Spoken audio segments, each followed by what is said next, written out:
Welcome to the mysterious world of Magic Island, a place where anything can happen. Lost to time, hidden by strange forces, and filled with secrets that stretch beyond the imagination.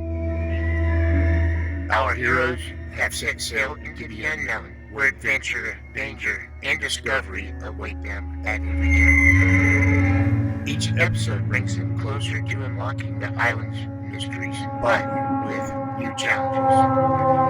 Who knows what they will uncover next? Now sit back and close your eyes. Let the theater of the mind take you on a journey to Magic Island.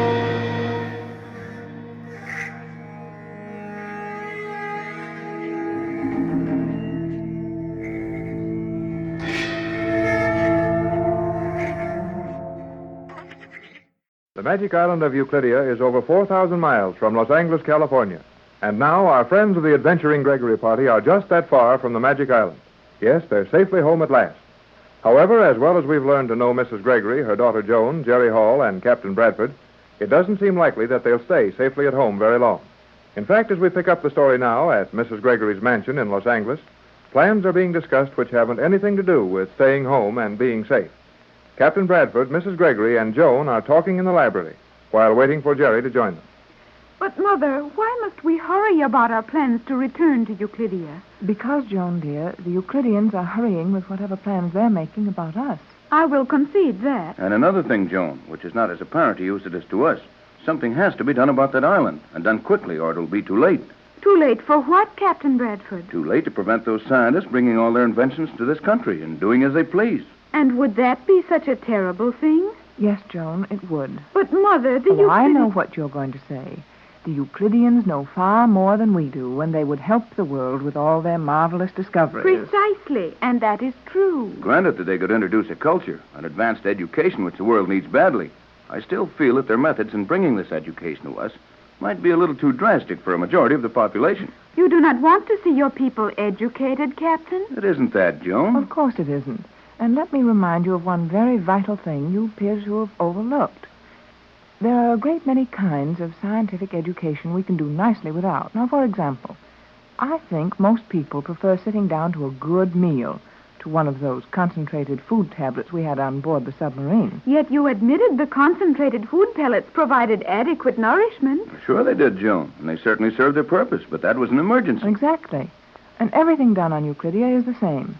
Your airplanes can fly 1,000 miles an hour, but except for emergencies, no one has any reason to fly 1,000 miles an hour. Suppose another country would attempt to take over the control of this country. Would you not like to have some 1,000-mile-an-hour planes then? Well, naturally, but that's another emergency. War isn't a continual state of affairs. What your mother is trying to explain to you is that too much knowledge, too much speed, too much perfection rob us of many of the leisurely, pleasant ways of living, which are, after all, the only pleasures in living. I must confess, I do not see it as you do. You will, dear, after you've seen and enjoyed more of the pleasures in our world. I should like that.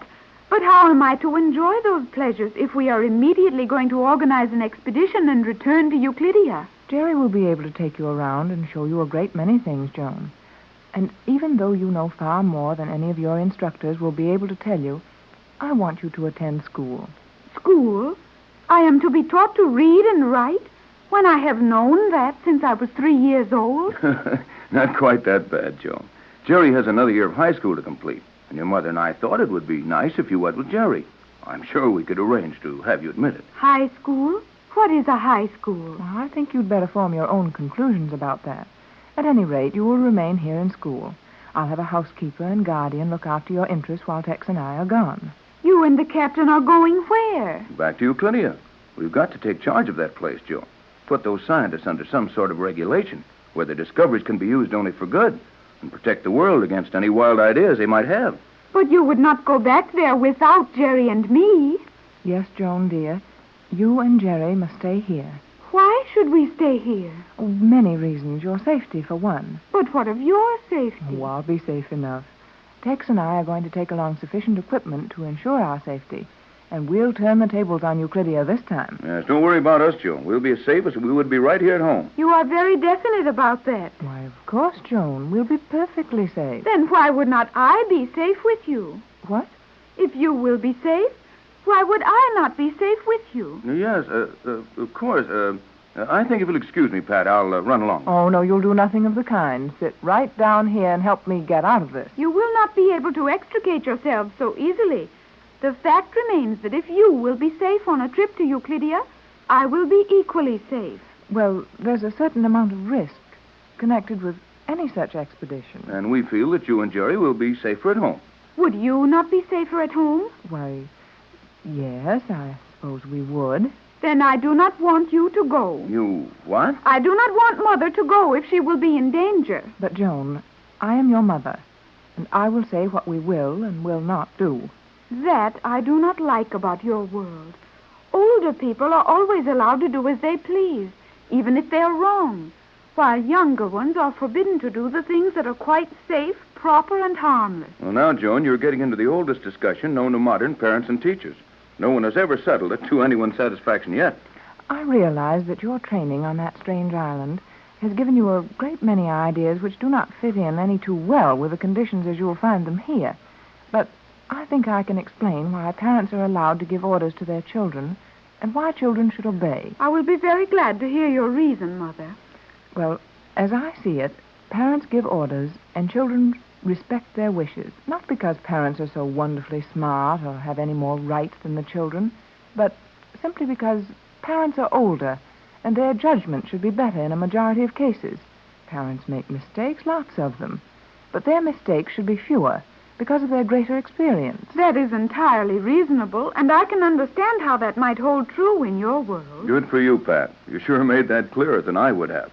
Now, are you satisfied that your mother is competent to arrange your activities, Joan? While we are living here, yes.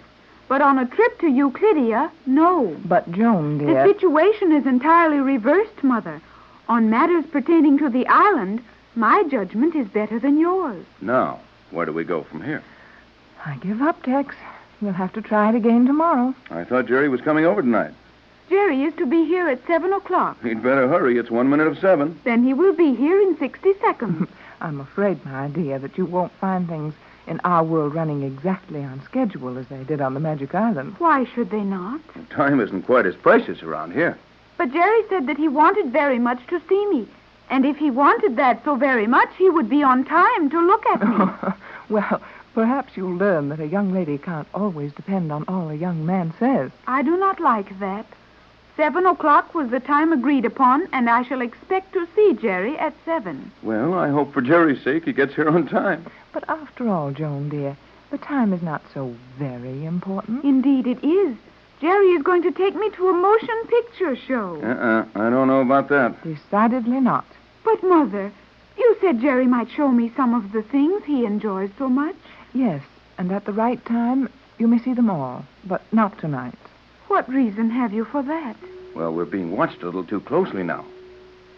And there's 7 o'clock. Looks as if Jerry had played you false. Jerry will be here. Hello, everybody. Here I am, right on the dot. Figured it mighty close, though, Jerry. Well, how come? I said 7, and the clock was just striking as Johnson showed me to this room. Now, what is your opinion as to Jerry's punctuality?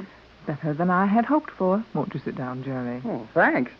Gee, but you look nice, Mrs. Gregory. Thank you, Jerry. Do I not look nice, Jerry? You're off to a bad start, son. Oh, sure, you look nice. But, well, so does your mother. She comes first. There, Joan. Now, that's a good example of what we were discussing. Jerry came to see you. We all know his interest is more in you than the rest of us. Yet he addressed me first simply because I'm older. No, I didn't. I said it because you look nice. I couldn't see anything else. Jerry. Go right ahead along those lines, boy, and Joan will ask Johnson to throw you out. Well, gee, you know what I mean. Oh, of course, Jerry. Now, you two forget your eternal quarreling for a few minutes and listen to what Tex and I have to say. Oh, sure, Mrs. Gregory. But we got to go pretty quick, or it's going to make it too late to go to a show. We are not going to a show. Huh? What's wrong? Nothing definite, but Tex and I have decided that it's not any too wise to allow you youngsters to run around at night just now. Is that not silly, Jerry? Well, it sure makes me feel like a baby. But maybe there's a reason for it. There is, and a good one. Don't forget that there's one of the Euclidean scientists running around loose in this town. Or at least he was the last time we heard anything about him. You refer to Thales? Yes, dear, that Euclidean electrical wizard. And you think Thales might try to do something to Joan or me? Don't you think he might? Well, yes. I guess so. Jerry, I am disappointed in you. Joan, don't forget that these Euclideans are still after my formula. Don't forget that they may not feel any too kindly disposed towards us after we left a couple of their submarines helpless out in the Catalina Channel. And above all, don't forget that they know we're planning another expedition to the island. Oh, I know all that. Well, I guess you're right.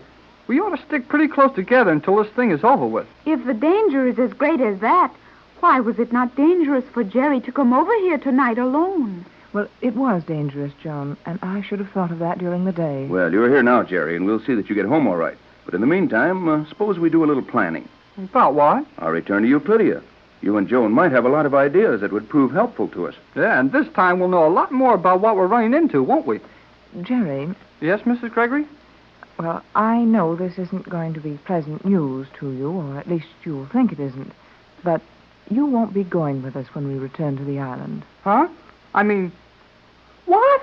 That is what Mother and the Captain have told me, Jerry. You and I are not to be allowed to accompany them on their trip to Euclidia. But, gee, why not? Too dangerous, Jerry, and you should be in school. Oh, but it's just as dangerous for you folks. That was my argument. Joan will remain here, and you may spend as much time with her as your studies will permit, Jerry. But even here, you must be very careful. Remember that there is at least one Euclidean in California, and he might decide to strike at you and Joan after we're gone. Well, you bet he might. And that's why I think Joan and I'd be a lot safer if we were with you. Now, Jerry... Yes, Mother, Jerry is quite correct.